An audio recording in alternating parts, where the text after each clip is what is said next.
News on 6 anchor Rich Lenz and his family were among those who were affected. Rich joins us live from New Orleans right now. And Rich, we understand you went back to your old neighborhood. I'm sure you've got a lot of emotions going through you right now, going back 10 years later. Hey, they're good ones. They're good ones. I saw some old friends, met some new friends, and really it's people, not numbers, that any natural disaster is really all about. But the numbers from Katrina are pretty staggering. I want to share one with you. Now, consider this. According to the Tulsa County Assessor's Office, there are 200,000 single-family homes in Tulsa County. In 2005, 300,000 homes were destroyed by Katrina, 100,000 more. And one of those homes was mine.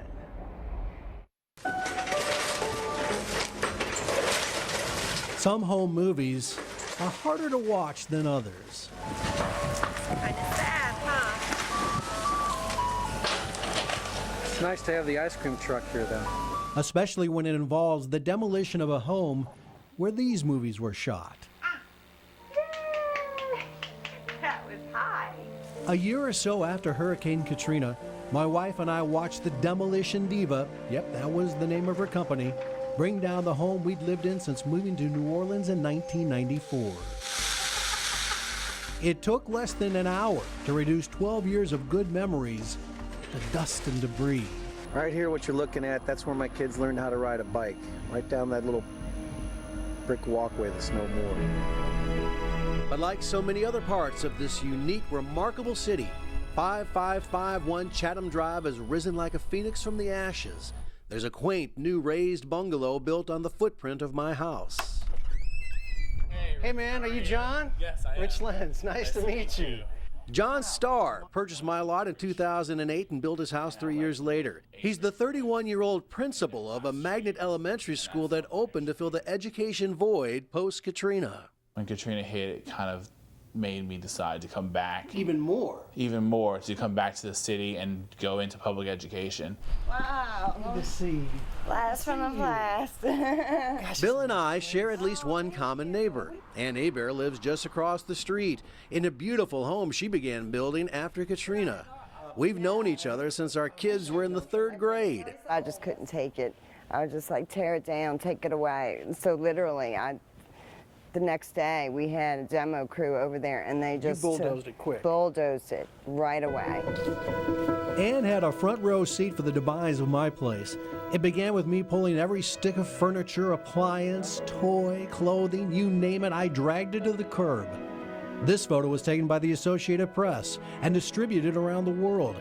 That's me, gasping for fresh air. Several months after that, volunteers stripped the sheetrock down to the studs. Surrounded by the heat and your fear. The house became a makeshift set for a series of music videos based on songs I'd written about the storm. I ain't living in the bowl no more living in the bowl. The bowl is one of New Orleans' many nicknames, referring to the high ground of Lake Pontchartrain to the north and the Mississippi River to the south. Those areas didn't flood, but everything below sea level, the bowl, was swamped. But that was then, and this is now. I'm very proud of the neighborhood, of the city. When I hear the negative comments, I take it personally because I think it's amazing what we have accomplished. The city is bigger and better and more beautiful than ever. Yeah, still a ways to go, but it really is doing quite well. Now, we're going to be back here tomorrow morning, bright and early for 6 in the morning. I'm going to share the story of a guy I know who rode out the storm in his home, had to fend off looters with an old World War II carbine rifle, and then a couple of years after that, he sold the house to Sandra Bullock. Now, that sounds like a pretty good story. We'll have it for you tomorrow morning. No It does kidding, sound like yeah. a great story. Rich, were you able to save anything at all, really, from your home? Yeah. Yeah, well, let me show you. One thing, this is it. This is what I've got.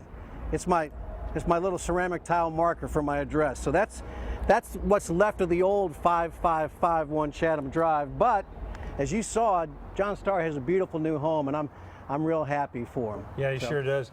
You know, It's a good night here in New Orleans. Rich, before Hurricane Katrina, a lot of folks would, a hurricane was predicted and they'd throw hurricane parties. A lot of people would not take the evacuation notices very seriously, but I think that changed a little bit after Hurricane Katrina. A lot has been learned.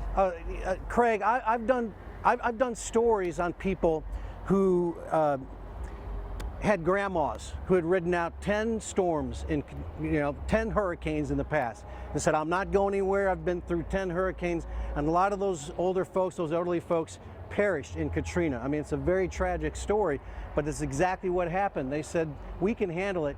Now that's changed. Now when the call comes in and there's a storm in the Gulf, people get out of Dodge. Yeah. They pay attention and take those hurricane evacuation routes and get out of there. We learned so much from Hurricane Katrina also. Yeah.